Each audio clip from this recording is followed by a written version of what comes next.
Alright, how would you like to grow your own lettuce with no weeding, no tilling, no problem? Set it and forget it. Because traditional hydroponics like this works great, but it requires a pump and electricity to keep the water flowing. Let's do something much easier. For all the new people here, this is off-grid hydroponics. It's plants grown in a nutrient solution, which is basically you get any container that you can drill some holes and it can hold liquid. You go ahead and add your nutrient solution to it, fill it up, get you some plants, rinse off the roots, put them in a pool noodle just like that.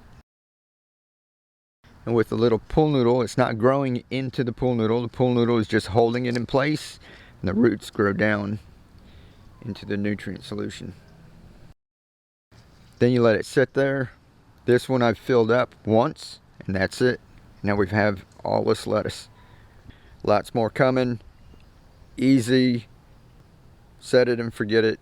Anyone, anywhere can do it. Alrighty. Keep on growing.